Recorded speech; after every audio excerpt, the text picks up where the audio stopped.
Good morning students, कैसे हैं आप सब लोग। आज आपका क्लास 6 साइंस का लेक्चर है जिसमें चैप्टर नंबर 12। ठीक है, तो हमने इसमें प्रीवियस लेक्चर में वो एक एक्टिविटी देखी थी सिंपल स्विच वाली, जिसमें मैं आपको रिकॉल करवाऊँ तो जो हमने थर्मोकोल स्लीट ली थी, फिर उसके ऊपर हमने 2 पिन लगाई थी, फिर हमने 2 वायर्स के एंड अप से उसको जोड़ा था, मतलब कि बीच में हमने एक सेफ्टी पिन भी यूज़ की थी।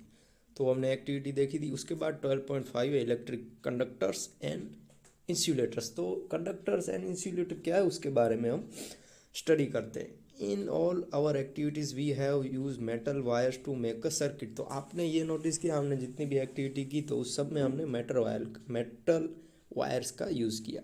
Suppose you use a cotton thread instead of a metal wire to make a circuit. तो आप ये इमेजिन कीजिए कि जो हम मेटल वायर का यूज़ करते हैं उसकी जगह हम कॉटन का जो धागा होता है उसका यूज़ करेंगे, तो क्या उसमें से बिजली पसार होगी। Do you think that the bulb will light up in such circuit. तो क्या आप ये सोच सकते हैं कि जो बल्ब जो लाइट अप हो रहा है वो इस सर्किट में लाइट अप हो पाएगा। What materials can be use in electric circuit so that the current can pass through them. तो कौन से ऐसे मटेरियल्स वगैरह यूज़ होते हैं कि जिसकी मदद से जो करंट इन सब सर्किट्स में पास हो जाता है। Let us find out. तो अब इसके बारे में हम चर्चा करते हैं। Activity 5, disconnect the switch from the electric circuit you use for activity 4। तो आपने एक्टिविटी 4 में जो सर्किट बनाई थी उसको आप डिस्कनेक्ट कर दीजिए। This would leave you with the 2 free ends of a wire as shown in figure 12.12a। तो आपको यहाँ पे देखिए कैसे बताया गया है, इस तरह की सर्किट हो जाएगी। ठीक है, जो हमने जो यहाँ पे इस तरह की।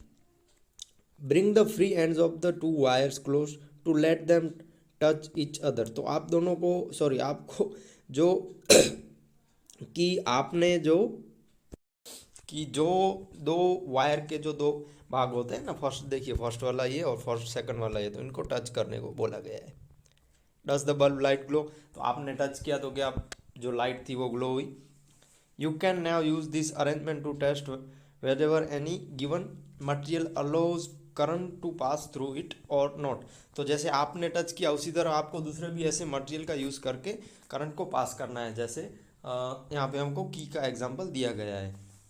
अ connection treasure be testing whether the bulb glow when the tester is in connected with a key. तो हमने की का किया है, तो देखिए की का यूज़ करते हैं तो यहाँ पे बल्ब ग्लो हो रहा है। अब आगे, collect sample of different types of material such as coin, कुक, rubber, glass, key, pins, plastic, scale, wooden block, aluminium foil, candle, sewing needle, thermocol, paper and pencil lead. तो आपको इन सब डिफरेंट जो यहाँ पे बताए गए हैं, कॉइन्स है और के रबर है, ये जो प्लास्टिक होते हैं कीज वगैरह, लोखंड, एल्यूमिनियम, सब का आपको टेस्ट करना है। हाँ, 1 by 1 bring the free ends of the wires of your tester in connected with the 2 ends of the samples you have collected figure 12.12b। तो यहाँ पे जैसे की का यूज़ किया है तो इस तरह हमको दूसरा जो प्लास्टिक का कोई ऐसा धागा है वो डालना है, या फिर कुछ ऐसा एल्यूमिनियम का है वो डालना है, कॉइन डालना है। इस तरह से हमको चेक करना है। Make sure that 2 wires do not touch each other while you are doing so. तो आपको ये ध्यान रखना है कि 2 वायर टच न हो। ठीक है, while you are doing so। Does the bulb glowing etch case. तो जो बल्ब है वो किस केस में चलता है। Make a table in your notebook similar to table 12.1। हाँ, कि make a table in your notebook similar to table 12.1 and record your observation. तो आपको यहाँ पे ऑब्जर्वेशन वगैरह लिखने, जैसे देखिए object use in place of a switch, material is made of. हाँ, तो हमने की का यूज़ किया तो की देखिए किस मटेरियल का बना हुआ है, तो उसमें क्या आएगा, हाँ कि वो मेटल का बना है। और बल्ब क्या होता है, यह मतलब कि ग्लो होता है। यस, और इरेजर, तो इरेजर किससे बनी होती है, वो जो रबर होती है। तो ठीक है, उसमें नो आएगा। अब यहाँ पे स्केल कर ले लेते हैं, तो वो प्लास्टिक की बनी होती है तो उसमें भी नो आएगा।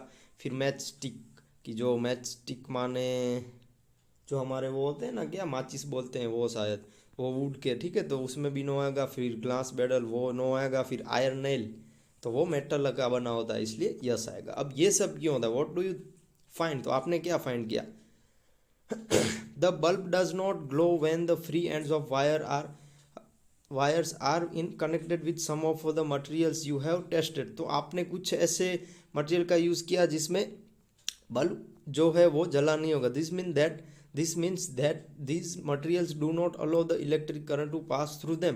तो जब वो जलता नहीं है तो इससे क्या मालूम पड़ता है कि उसमें से इलेक्ट्रिक करंट पसार नहीं होता, मतलब वो करंट पसार होने नहीं देता। On the other hand some materials allow electric current to pass through them which is indicate by the glowing bulb. तो ये इंपॉर्टेंट है कि जो ऐसे मटेरियल्स होते हैं, दूसरी तरह देखने जाए तो ऐसे मटेरियल्स होते हैं जो इलेक्ट्रिक करंट को पसार देते हैं, ठीक है, कि उसमें से वो पसार उनको होने देते हैं।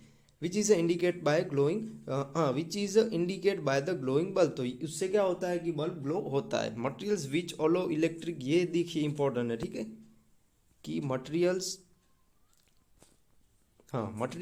विच allow electric current to pass through them are conductors of electricity. तो ये आपके लिए इंपॉर्टेंट है। जो मटेरियल है जो इलेक्ट्रिक को पसार होने देते हैं उसको इलेक्ट्रिसिटी के कंडक्टर्स कहते हैं, ठीक है।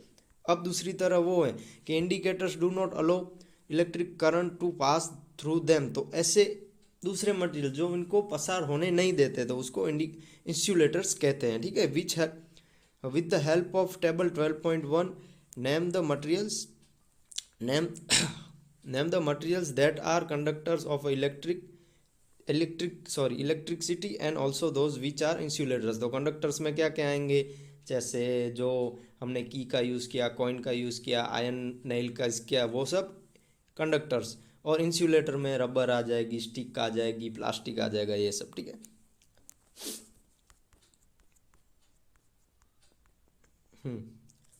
यहाँ पे ये सब एग्जाम्पल लिख देना है। व्हाट डू यू कंक्लूडेड, आपने ये सब से क्या तारण निकाला। Which materials are conductors and which are insulator. कौन से मटेरियल कंडक्टर्स हैं, कौन से इंसुलेटर है। Recall the object that we group as a throw those having lustre in chapter 4। तो हमने चैप्टर 4 में लस्टर वाला देखा था, ठीक है। लस्टर मतलब कि मैंने आपको चैप्टर था तब भी बताया था, जो चमकदार होते हैं पदार्थ, ठीक है, जैसे इनकी चमक, जो धारदार चमकदार होते हैं ना, वो सब आर कंडक्टर्स। तो ये सब कंडक्टर्स होते हैं कि जो जो धातु होती है ना, वो सब, ठीक है। It it now seem easy to understand why copper, aluminium and other materials are use for making wires. तो अब इससे समझना आसान हो गया, जैसे कॉपर है, फिर एल्यूमिनियम है, दूसरे हमने देखा था ना कि कॉपर, एल्यूमिनियम, बाकी के जो एग्जाम्पल थे ये सब जो जिसे हम लस्टर कहते हैं। तो अब इनकी हेल्प से ये सब वायर्स वगैरह बनते हैं।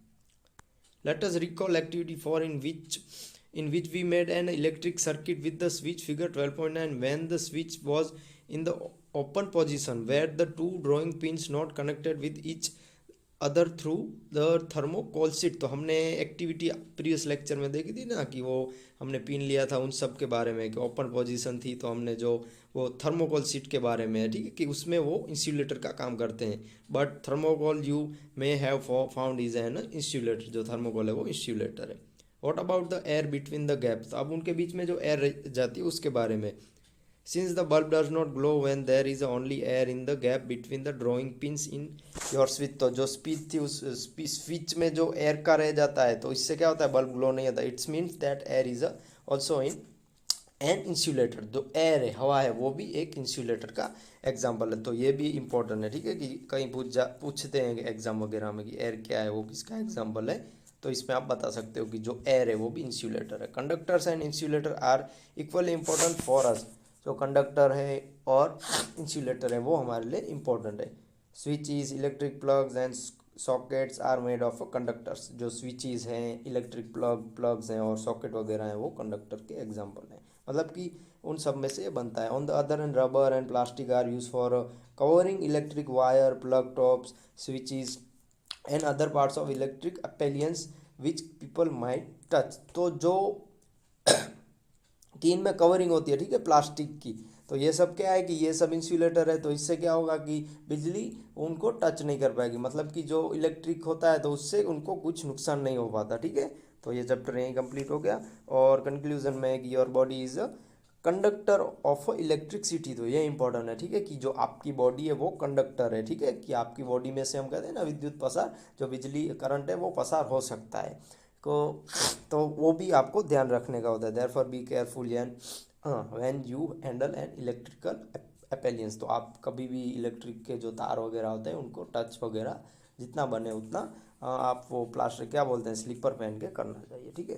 तो हमारा चैप्टर यहाँ पे कंप्लीट हो जाता है और मैं आपको एक जनरल नॉलेज का एक ये सामान्य बात है ये बता देता हूँ। देखिए कि ह्यूमन बॉडी को ये सब इलेक्ट्रिक इसलिए कहते हैं, मतलब कि कंडक्टर इसलिए कहते हैं क्योंकि हमारी बॉडी में ना इलेक्ट्रॉन प्रोटॉन ये सब है कि हमारी बॉडी में हम देखने जाएं तो डीप में हम देखने जाएंगे तो हमारी बॉडी में एक एनर्जी होती है, ठीक है, कि हाई एनर्जी लो एनर्जी ये सब आप बड़े क्लासेस में जाओगे तो तब आप ये सब सीखोगे, ठीक है।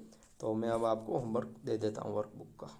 होमवर्क के वो आपको आपकी वर्कबुक में लिखना है। देखिए कि जो आपकी वर्कबुक है उसमें पेज नंबर 106 पे 106 पे, तो यहाँ पे भाई है answer the following question in one sentence. तो आपको यहाँ पे 6 क्वेश्चन है, इन सब के आंसर आपको नीचे मिल जाएंगे, वो सब लिख लेना है। फिर डेफिनेशन है, डिफाइन 1 2 3 है electric current, sorry electric circuit, electric conductors and electric insulator. Conductor और इंसुलेटर तो हमने अभी अभी देखा, वो लिख लेना है। फिर for a question, for question का आंसर ये रहा, what procedures are to be taken while working with an electric circuit. तो यहाँ पे 5 दिए हैं कि कौन से ऐसे मतलब कि हमको वो सब देखना चाहिए कि हम जब ये इलेक्ट्रिक का काम वगैरह करते हैं तो ये सब हमको कौन सी सावधानियाँ वाला है वो देखना है, वो लिख लेने हैं।